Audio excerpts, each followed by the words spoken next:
Hey y'all, it's X, and welcome back to another video. Today we're going to be starting the off-season portion of our content, and we're going to be reacting to some of the videos I made before the start of the season. So this video, I'm going to be reacting to my top 10 breakout players for 2024. I already know I had some great predictions, some very, very bad predictions, and some ones that were in between. We're still seeing if maybe I was right about those long term. But remember to leave a like and sub if y'all mess with the content. Let's jump right in. So, before we start off, we're going to list off some honorable mentions. Number one. Okay. I can already tell this is I went literally 50% on this honorable mentions list. Bijan Robinson, I mean, I'll listen to myself talk about the reasons, but Bijan Robinson obviously had a great year this year. I drafted him in fantasy over Saquon Barkley. That's how much faith I had in him. I mean, he still, he didn't live up to that because Saquon was obviously Saquon this year, but, Bijan actually, for the set, after week 4 or 5 of fantasy, he was way more consistent than Saquon. Saquon had the bigger games. Bijan actually had his best game last week of the season, and that's when the season was already over. But Bijan was consistently putting up 20 points for me. So that was great. Deonte Banks, I think in the new scheme, I didn't really take into account that Wink Martindale was kind of gone. And that might have been part of the reason why Deonte Banks showed a lot of promise last year. Because this year he definitely kind of took a step back, which is not what you want to see for a second-year corner. Sam Darnold might have been the best prediction on this list, and he shouldn't have even been in the honorable mentions section. He should have been on the actual list itself, but even mentioning him in the video, I'm going to take that as a dub. And Zamir White, I don't even think I really had, faith in this. He had a couple of good games when Josh Jacobs, I think, was, hurt last year, but this year taking over as the starting running back, I don't even think he played the entire year. I think he was hurt for half of it. I didn't really pay attention to the Raiders. But I know Amir Abdullah and Sincere McCormick ended up playing a lot. And I know somebody took Zamir White top 50 in my fantasy league. Yeah, he did not pan out.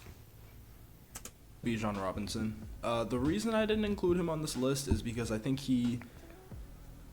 I don't know. I feel like everybody kind of knew Bijan was good last year. That's already fair. Was really good, but the problem was he just wasn't used enough. So I wouldn't really call it a breakout if we already kind of know what he is. That's fair. I mean, I honestly, I was so right about that. We knew Bijan Robinson was a good player last year, and when he's finally utilized as, the focal point of the offense, even with Tyler Algier taking a lot of those touches, Bijan Robinson, when he was finally being used as much as he should have, showed that he was the elite running back that we all thought he was.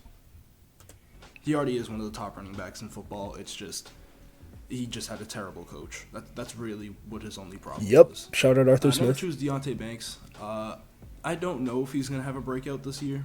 That's why I didn't put him on the list, which is a dub. Your DBs usually take a little bit longer to adjust than most other positions, but he's definitely somebody to watch. He had a solid second half to his rookie year. And I just think that the Giants' defense is going to be good in general. But with how young that DB room is, Deonte Banks is going to be the number 1 corner. Cordell Flott's going to be the number 2. So it's going to be really, really interesting to see. They're either going to get burned and it's going to look really bad, or both of them will step up to the plate. I don't know. Shout out to the Giants' defense. Sam Darnold, this is a kind of this really depends on if he's going to end up starting the entire year or not. I put him on this as an honorable mention because he has a chance to break out, kind of in a similar way to Baker Mayfield, who's also from his draft class. But on the Vikings, he has an opportunity to play with the best receiver in the NFL, one of the better complementary receivers in the NFL, although he has some off-the-field issues going on, in Jordan Addison. One of the better tight ends in the NFL, in T.J. Hawkinson, a very solid offensive line. Aaron Jones just came there. He's a good running back. So he's a really good supporting cast around him. And it's going to be really interesting to see what he can do this year. And number 4 is Zamir White from the Raiders. He's going to have a chance to start this year with the departure of Josh Jacobs to the Packers. And it's going to be really interesting to see what he can do with those touches. Again, honorable mention because I don't know how amazing he's going to be year 1. He could be really good. He could just kind of be average and just be a better backup running back than a starter. So we'll see. Okay, so yeah, I kind of just let the rest of that play out there. Deonte Banks, like I said, I didn't realize that Wink Martindale was kind of a big factor in how he kind of stepped up towards the second half of the year. Sam Darnold was probably the best pick that I could make. Remember, going into this, we had no idea, J.J. McCarthy wasn't hurt yet, so there was no guarantee that Sam Darnold was going to start the entire year, although, even if the season went as it did this year, J.J. McCarthy was not seeing the field with Sam Darnold playing as well as he was. And like I said, Zamir White, I just didn't really have a lot of faith in. But let's skip to the actual list. Really? This is why I block ads. Ads on my own video? Come on. Tampa Bay Buccaneers. Oh, I forgot I put him on the list. Interesting that I'm only going to put on the screen for him, which is his RAS score, which is basically like an athleticism score. And the only reason I wanted to show this is because he has probably the highest relative athletic score of all time with a perfect 10.0. That's like the best grade that you can get. He ran a 4.33 combine. He's just not oh my god, I'm so proud of myself for this. Putting Zion McCollum on the list was such a great pick. He's actually had a really good year. Quietly, like, I don't think people have really realized that he stepped up the way that he has, but Zion McCollum has been really, really good for Tampa Bay this year. Great replacement for Carlton Davis. I mean, like I said, the athleticism is there with him. He is one of, if not the best athlete in the NFL, according to the RAS score. Yeah, I mean, that was probably one of the best picks that I could make. And he's still a player that's just going really under the radar, and people don't really know too much about him. But Zion McCollum has been really, really good. His athletic traits just really help him become a great corner. And I think if he just gets a little bit more polish on like his coverage skills, he could really be an elite corner. He's still pretty young too, if I'm not wrong. He's only been in the league for a couple of years. He was one of my draft crushes when he was coming out. Like his athleticism was what made me fall in love with him. But man, I'm so proud of this pick. He moves really well in space, and after the departure of Carlton Davis, because they traded him to the Lions, Zion McCollum has a legitimate chance to actually start this year, and it seems like right now he is the CB2 in the depth chart, and pairing up with somebody like Jamel Dean will give him the chance to not be the number one corner. Jamel Dean's another underrated corner. He will be a boundary corner, but give him the chance to be like a number 2 corner and just kind of be a complimentary guy at first and just really develop into being an elite player like we think he can be because of how good of an athlete he is. Alright, I'm going to skip the rest of this because I basically just like said it, but I'm really happy with that pick. Oh god, I forgot I put Brian Burns on here.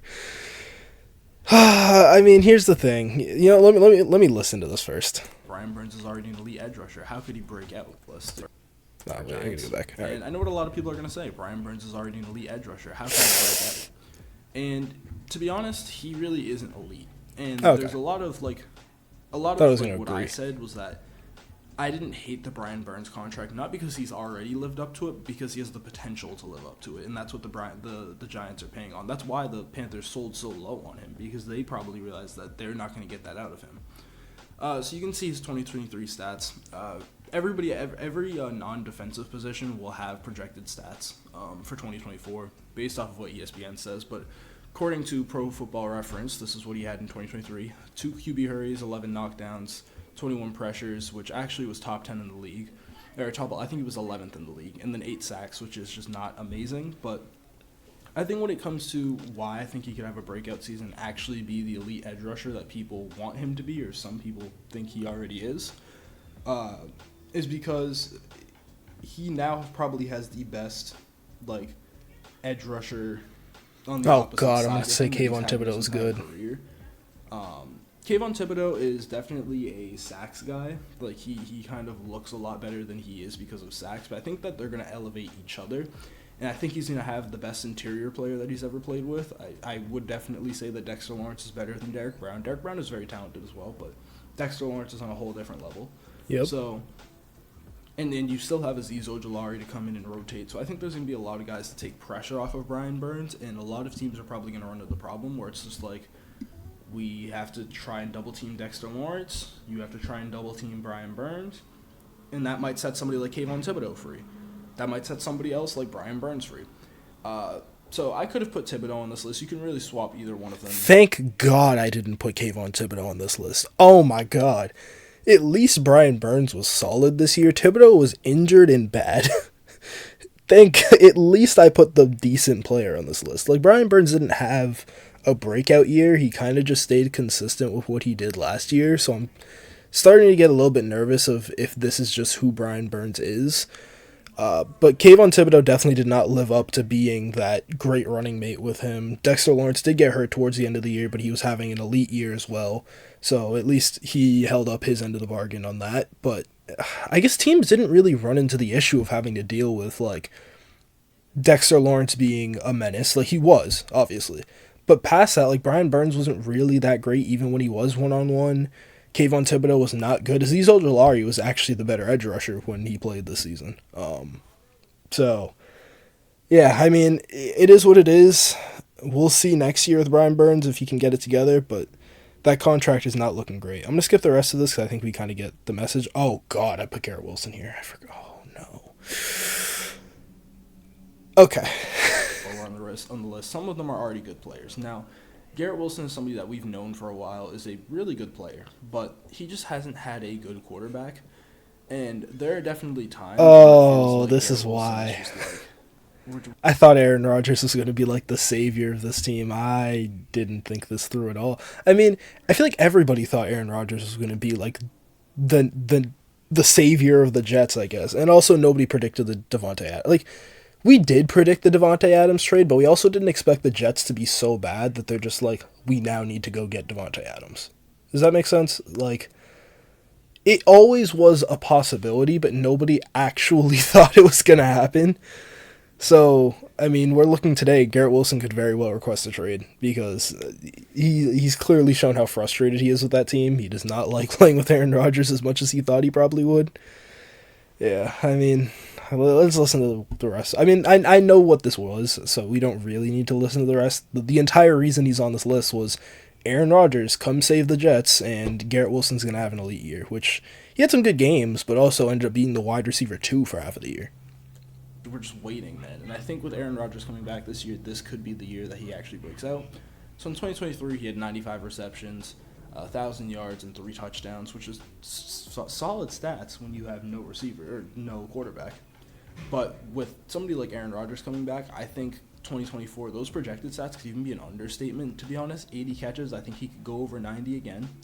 I really think that he could just be Aaron Rodgers' next Devontae Adams.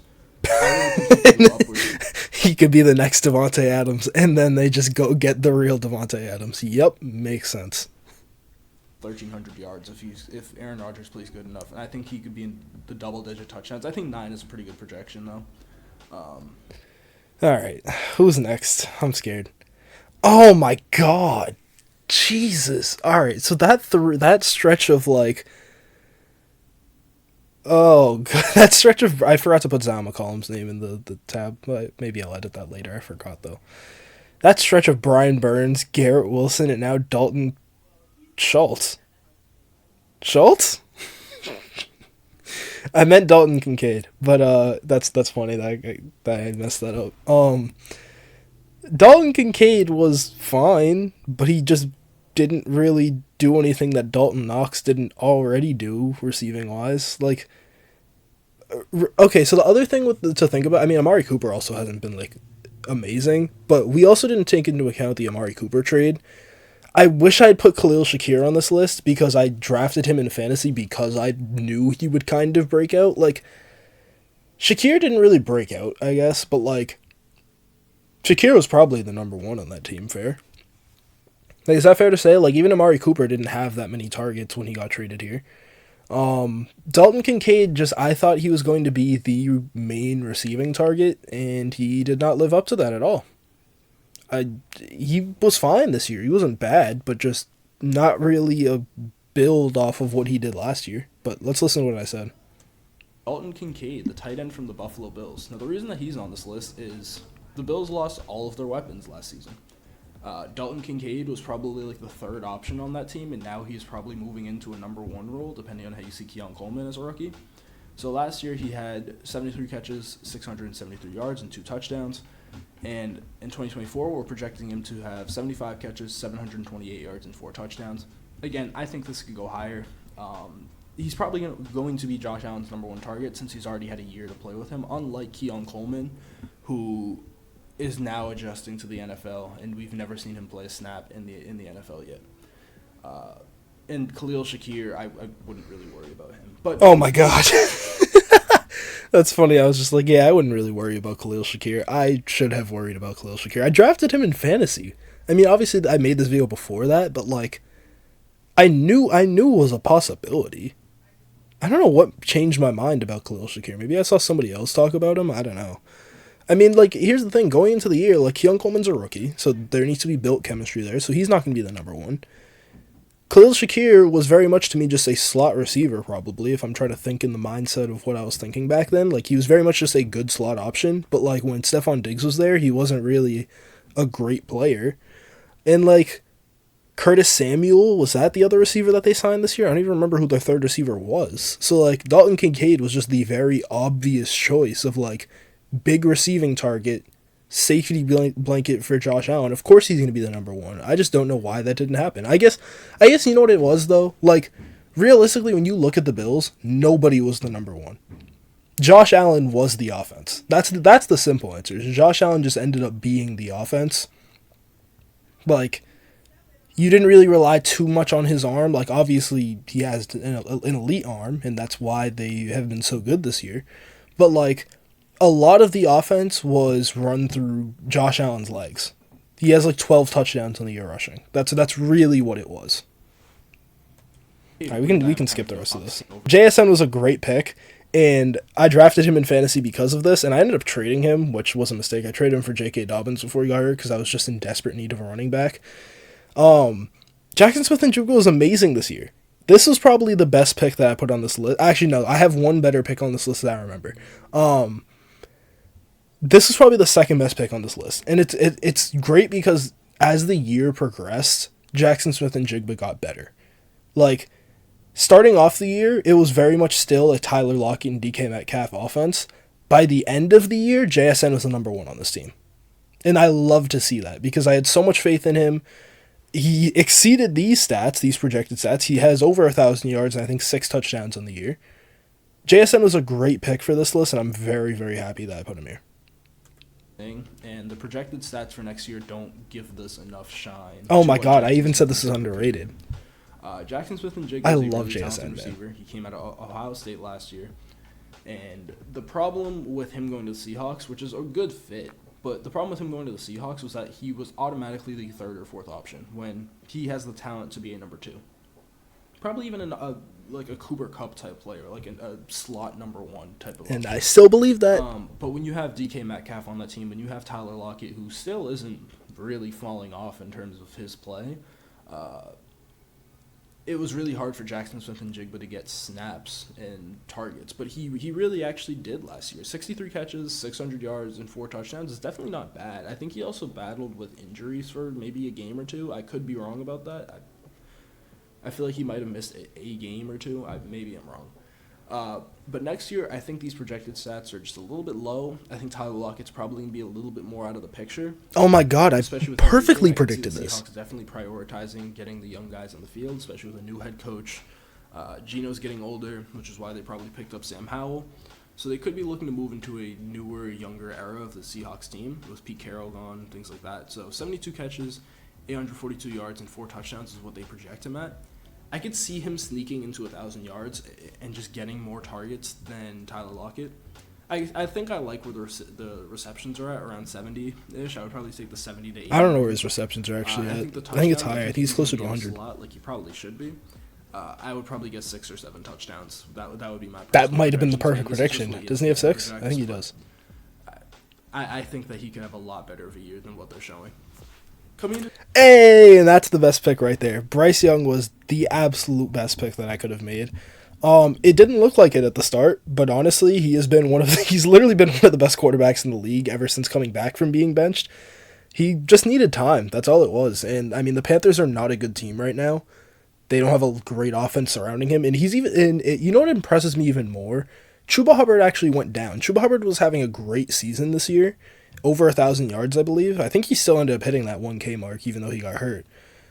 And Bryce Young is still playing like an elite quarterback with no running back.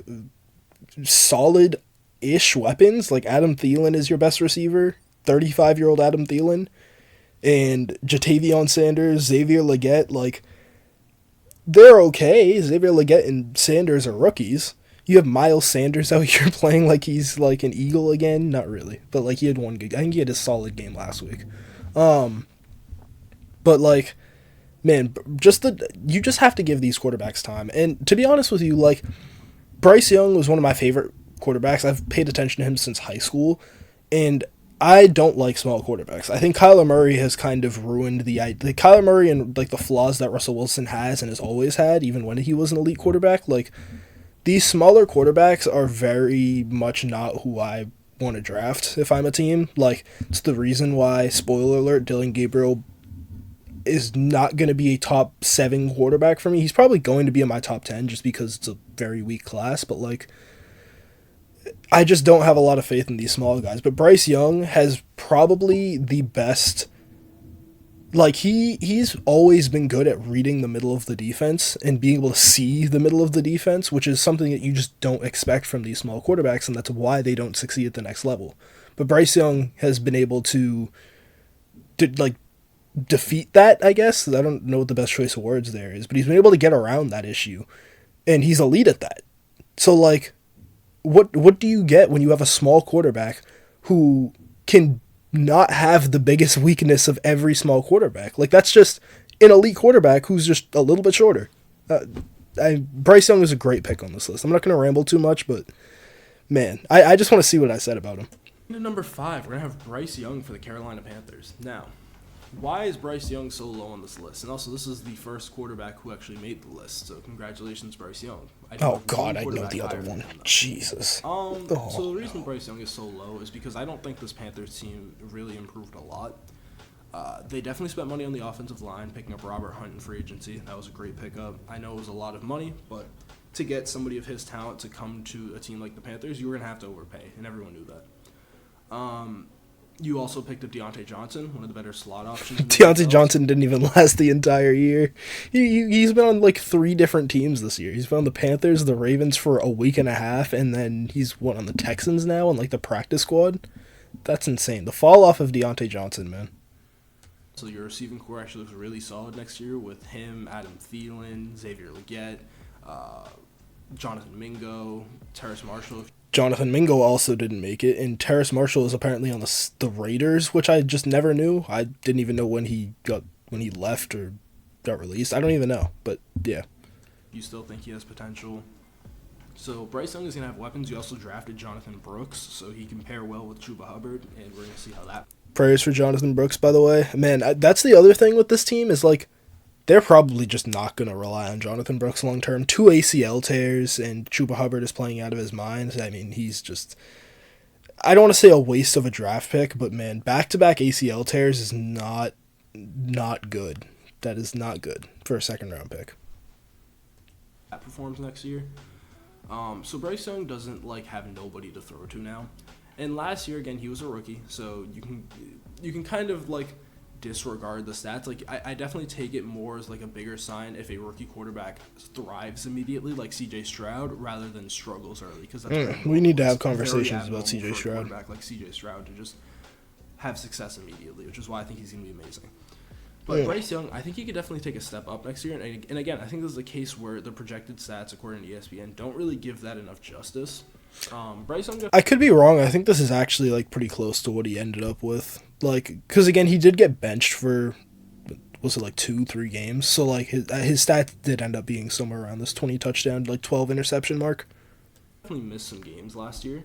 So again, those 2023 stats are not fully what he did. They weren't good anyways, so it didn't really matter. But for 2024, we're projecting him at 3,500 yards, 20 touchdowns, and 12 picks. Again, I don't think he's going to take a leap into being a top 10 quarterback by any means, but I think next season he definitely has a chip on his shoulder with how fast teams are kind of getting rid of quarterbacks now.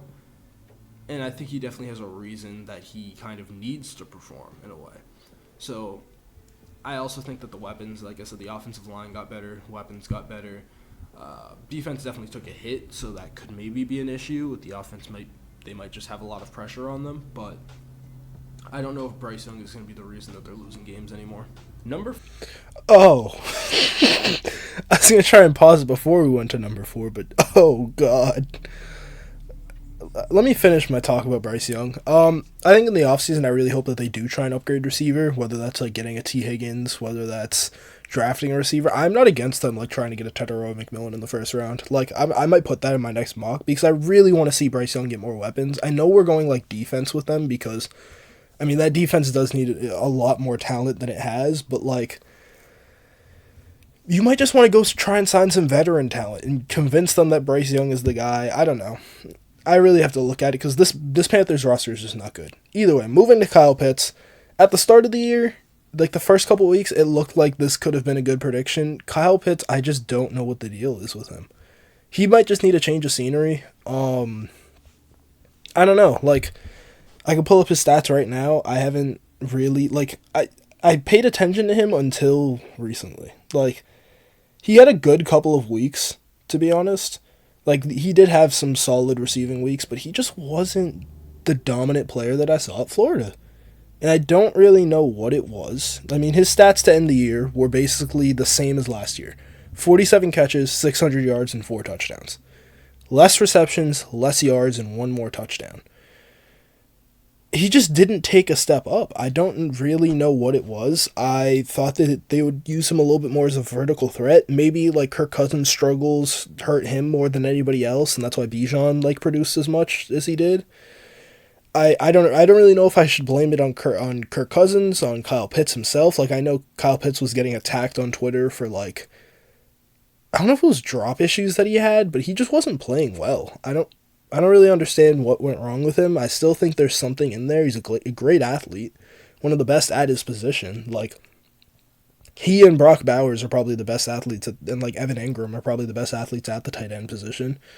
And I guess Trey McBride should also be on that list as well. But man, I don't know what went wrong with Kyle Pitts. Number 4, we're going to have Kyle Pitts from the Atlanta Falcons. Now, why did I put him on here and not Bijan Robinson? Now, why did I? Kyle You tell Pitts, me, X. in his rookie year, showed that he was a really good tight end. And I think he has the same problem as Bijan Robinson. I just didn't want to put them both on this list, to be honest. And I think Kyle Pitts is a more interesting case because I actually think Kyle Pitts could just be the best tight end in the NFL if used correctly. Ooh. And it really doesn't make any sense to me as to why. You know what, though? I actually still believe that because if Brock Bowers can come out and have the season that he did with Gardner Minshew throwing him the ball, I think Kyle Pitts very much could also be the best tight end in the NFL, like Brock Bowers is on the trajectory to be right now. Hasn't been why Arthur Smith did not just decide to use him like George Kittle. Kyle Pitts is an insane athlete. He has insane hands. He's great size, and he's an amazing blocker. That is literally just George Kittle, but probably even better, honestly. I think he has more athleticism than Kittle. So I think that Kyle Pitts could be amazing in this new system with who is their coach? I see him in my head. Oh my gosh. Who was I talking about? I think with a new coach, new offense, I think that Arthur Smith? because Arthur Smith just sabotaged Kyle Pitts and Bijan. Oh, Raheem Morris. I think I'm thinking about Raheem Morris. Robinson last season. So in 2023, Kyle Pitts had 53 catches, 667 yards, and 3 touchdowns. And the biggest thing I want to highlight is a 12.6 average.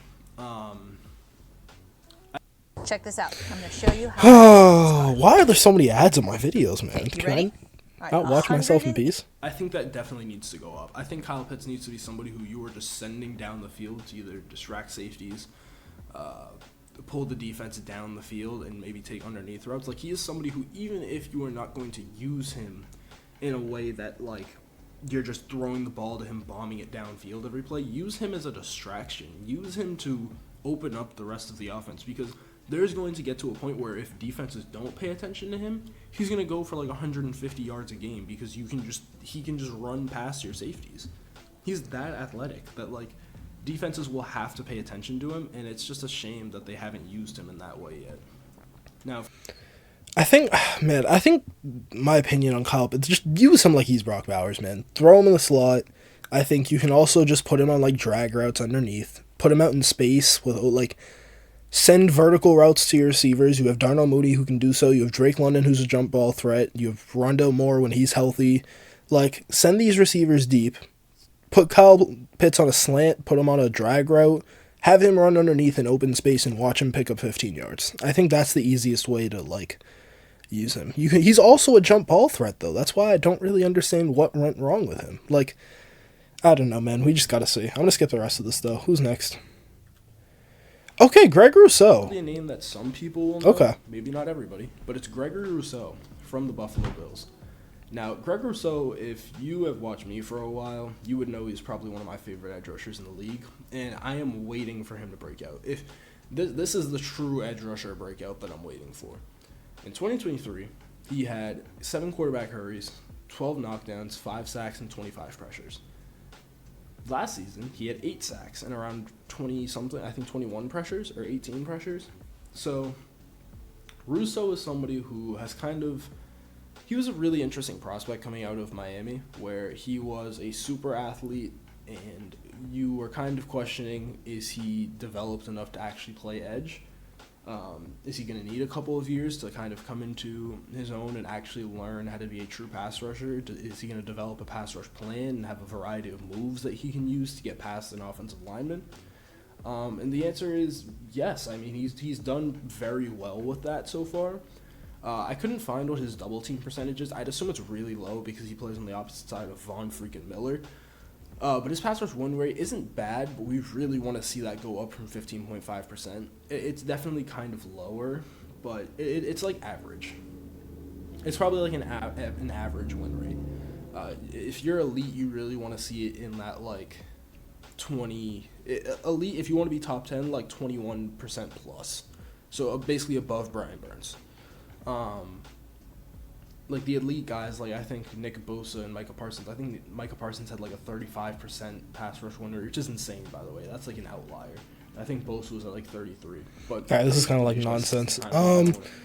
Yeah, Greg Rousseau is also a great pick. I forgot I put him this high. I mean, he's really developing in a great way. He ended up with 8 sacks, which is tied with his career high, but the big jump was 35 pressures, which is by far his career high.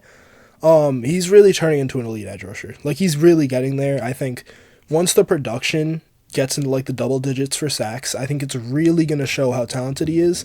And once he actually has a good running mate, because, I mean, he was now pretty much by himself this year. Von Miller was, I don't even know, did Von Miller play this year? Like, I paid so little attention to the Bills that, like, I don't even know if Von Miller was playing. Like, I just know that they need to draft edge. That's why I have them doing it in, like, the second round of every mock, or even the first. But yeah, Von Miller's not reliable anymore, and Greg Rousseau, like, still ended up producing at an elite rate. So again, he's just continuing to make strides, and I think he was a great pick on this list. Maybe not to turn to an elite player this year, but, like, I might put him back on this list for next year, because he's continuing to develop, and I think once he gets into the double digits for sacks, people are really going to recognize that he is an elite edge rusher. But let's see who my number 2 player is. Oh, God, jeez. Alright, let's see. George Pickens is going to be... I already know who my number 1 is, so I'm preparing to have to deal with that. I forgot how high I was on George Pickens. I still, like... George Pickens is hard, because he is a great receiver. I don't even know what his stats were this year, because he ended up being injured. He also had some terrible games. The biggest problem with George Pickens is himself. That's the easiest way to put it. He is a child, man. Like, he doesn't have the maturity at this point. And did he even go over? He didn't even go over 1,000 yards this year. He has 900 yards and 3 touchdowns right now. George Pickens' like attitude is what is really holding him back, honestly. Like, he's a great player, but he's just a diva, man. Like, he just puts a target on his back because he just talks so much. And, like, he's just always kind of, like, in the news for bad reasons. Like, every single time he makes a bad play, it is just going to always be highlighted. Like, you are making yourself a target for that, because you are just forever up to no good, pretty much. But he's a great player, and it sucks, because a lot of the year was wasted for his perspective. Like, the Steelers were still winning games with Justin Fields, but, like, they were not throwing the ball well at all. But when Russell Wilson came in, it clearly showed how talented George Pickens is. And he had some very big games for this team.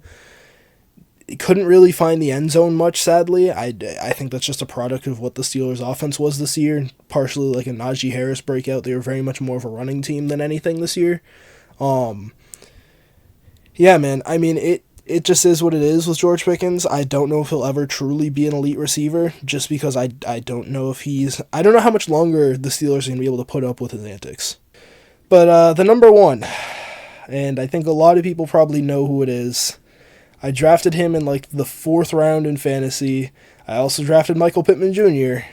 It's Anthony Richardson. Let's just get started. Video, you are not surprised by this whatsoever. Everyone knows I love Anthony Richardson. And again, I think this is another situation where I think the projected stats do not do him justice. In 2023, he only played 4 games. And not even. He played like 2.5 games because he left early in Game 3 and also early in Game 4, I believe. So, Anthony Richardson is an anomaly at quarterback, to be honest, right? I had him in fantasy as a rookie. I drafted him because I'm like, this dude's going to be insane. And I got 4 great games out of him. I was really close to actually trading him, too, because, again, he was my backup. I had Lamar Jackson. So I was really close to trading him, too, and getting, like, a starting running back, which probably would have won the Super Bowl, but I digress. In 2023, in that, like, 2.5 game sample size, almost 600 yards, 3 touchdowns, and only 1 interception. Now, let's just start with the passing, because I think that's the part that people have a lot more questions about, obviously, than the rushing side. Anthony Richardson looked like a legitimately great passer. In the preseason, he had really, really solid games. As a starter in the end, like in the regular season, did he win 2 of his starts? I could be wrong. I think he won like the 2 games that he was like a legitimately good passer was a stretch. I'm not gonna lie. At this point, I was very much like a box score watcher. I was not watching Colts games like that. But also, his completion percentage was better than it was this year. And I'll get into all of that when I go. Like, I wanted to watch what I said first and then give my analysis, because I do have a lot to say about Anthony Richardson. He might even get his own video, honestly, as we're going through this offseason. But let's just keep going. Maybe you lost 1. I forgot. But he put up really good stats in those games. I mean, again, only 1 interception when people were projecting him to be a really, really high interception player. I know it was only like 2.5 games, but the 1 pick to 7 total touchdowns. I mean, I really, really like Anthony Richardson. I also didn't account for fumbles. I don't remember what his fumbles were last year, but I should have said 7 total touchdowns to X amount of total turnovers, but 1 interception to 3 touchdowns. That's a good ratio. That's an ideal ratio, honestly. And I think people are going to have to understand that he is insane. 500 yards, 3 touchdowns. It's really solid for basically 2 games. That's what you kind of have to call it. And for the rushing stats, he put up 4 touchdowns on the ground, 136 yards. I mean, he's like a true dual threat. I love him so much more than Jalen Hurts. I think Jalen Hurts is a system quarterback, but I still think that to this day. I'll die on that hill. We'll see.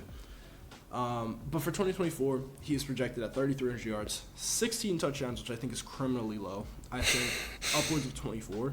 I would project him to have a very Lamar Jackson-esque season with maybe less rushing yards. Jesus. But probably more rushing touchdowns. I would probably, if I had to choose my projected stats, which I really should have done for this video instead, I would probably put it at around the 3,300 yards, but probably 22 to 27 touchdowns. Jeez. I think 27 on the high end. 22 on like the low end. Actually, no, I think the low end would be 16, but I think like where I'm projecting him is probably like 22 to 24. 12 picks I think is around the same. I would probably go like 9 to 10. I don't think it's going to be super high, to be honest. I think he's a really good decision maker, and I think that just wasn't really shown at Florida because they don't really run a pro-style offense. And then the rushing I could care less about. I think it's probably going to be a little bit higher in yards, maybe 600 to 700 yards, and I think he could hit double-digit touchdowns if Shane Steichen, because, I mean, again, his coach is Shane Steichen. This is the guy that developed Jalen Hurts, so I think he is going to use him in the same way that he used Jalen Hurts. And, again, I think Anthony Richardson could just be better than him. I think he's better athletically, stronger arm, better passer, honestly. I don't really love Jalen Hurts as a passer that much, but that is my number 1 player, and I think. Okay, I might actually save a lot of. I'm gonna briefly say what I think, just so I don't make this video 8 years long. But My thoughts on Anthony Richardson are he's not as... I still think he has the potential, obviously. I think he, coming into the league, only had like 13 total starts across high school and college, which is insane to think about. And then he's only also had whatever starts he had this year, and then he got benched. And then the 4 games that he played last year. Really, like I said, 2.5 games that he played last year. So he's not a very experienced guy. However, there are a lot of things that I was wrong about, right? He was not an elite passer like I claimed he was. I don't know where I got that from. I'm going to be straight up with you guys. I have no idea where I got that from. I pure copium, bro. Like, I saw the stats and I'm like, this is the savior of football that I've been looking for. I still have faith in him. However, he is just wildly inaccurate. And I think I think I want to debunk one thing in this video, and I'll probably bring this into my Anthony Richardson video that I do think I am actually going to make. I got to do a little bit more research first. But there is one thing I want to talk about, and it's the obvious thing, the completion percentage. A lot of people point to his his insanely low completion percentage games. Like, what did he have a game where he was like 8 for 28 passing? Like, halftime, he was like 2 for 21, and we're just sitting here like, I'm sorry, what? How, right? I do want to point out one thing that people do not point out. That Colts receiving room has the highest drop rate in the NFL. By far. It is not even close. They have the highest drop rate in the NFL. So while a lot of people were looking at Anthony Richardson having 28 pass attempts and 8 completions, his receivers are also not catching the ball. Now, I don't know if again, I didn't really watch a lot of Colts football this year. I don't know if a lot of those drops were recorded as like kind of balls that they got their hands on and dropped, even though they weren't the best thrown balls. I don't know. Either way, they led the NFL in drop rate percentage. And I do think that plays a very large factor into what Anthony Richardson's stats ended up looking like. Now, he was not good as a passer, right? And as a runner, he was fine. But again, we saw him get injured again. So is that going to be a legitimate concern going forward? That's another thing that you have to take into account with him, is he's now a project who's also getting limited experience because of injury.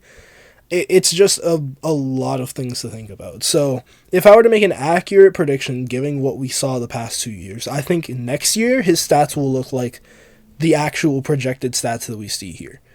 Might even be lower in the yards department, but I think what Steichen's going to realize is that, like, it also sucks that Michael Pittman Jr. was just a complete disappointment. You paid him, and he is now just a shell of what he was last year. I drafted him in fantasy in the 2nd round, man.